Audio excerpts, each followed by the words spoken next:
আজকের এই ভিডিওটা সম্পূর্ণই গার্লস পিপি দ্বারা তৈরি করা, কারণ অনেকে আমাকে কমেন্ট করে বলছিলেন যে লাল শাড়ি পরা পিক দিতে, তাই তাদের জন্য আজকের এই ভিডিওটা তৈরি করলাম। আর অনেকেই বলছেন যে ফ্রেম ছাড়া কিছু পিক দিতে, তাই আজকের এই পিকটা ফ্রেম ছাড়া দিলাম।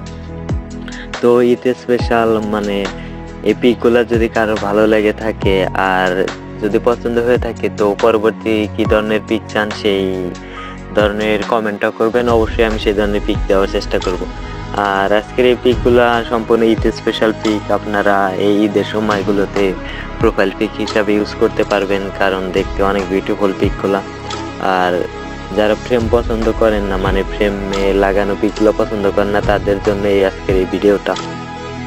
তো ঈদ স্পেশাল অনেকগুলো ফ্রেম দ্বারাও পিক আসছে, বাট এই একটা ভিডিও দিলাম যে ফ্রেম ছাড়া ভিডিও। আজকের এই ভিডিওতে যদি মোটামুটি সাপোর্ট পাই, তো পরবর্তীতে এই ধরনের মানে পিক আরও দেওয়ার চেষ্টা করব। আর সাপোর্ট না পেলে তো ফ্রেম দ্বারা পিকগুলাই দিব।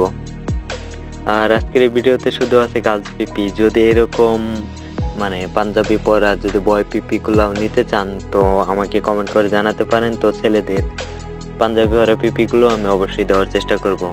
আর আজকের এই ভিডিওতে শুধু লেহেঙ্গা এবং শাড়ি এগুলো পরা পিকগুলো ছিল, বাট পরবর্তীতে যদি কেউ মনে করেন যে শুধুমাত্র শাড়ি পরা পিক চান, তো সেটা আমাকে বলতে পারেন, আমি শুধু শাড়ি পরা পিকগুলোও দেওয়ার চেষ্টা করব।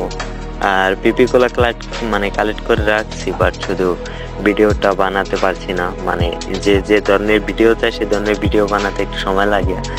তো ঈদ স্পেশাল পরবর্তী ভিডিওটা আসতে চলেছে ঈদ স্পেশাল এবং ঈদের ফ্রেম দ্বারা তৈরি করা সকল প্রকার পিপির। তো অপেক্ষায় থাকেন, অবশ্যই খুব তাড়াতাড়ি রোজই এখন থেকে ভিডিও দেওয়ার চেষ্টা করব এবং ইনশাল্লাহ দিব। তো আপনারা আমার পাশে থাকেন এবং আমার চ্যানেলটা সাবস্ক্রাইব করে থাকেন। তো নতুন যারা আছে অবশ্যই লাইক, কমেন্ট এবং সাবস্ক্রাইব করে আমার পাশেই থাকবেন। আর পুরাতন যারা আছে তারা তো আমার টেলিগ্রাম চ্যানেলে অবশ্যই জয়েন হয়ে থাকবেন, ওইখানে আমি নিত্য নতুন ফ্রেম আপনাদের দিয়ে থাকি।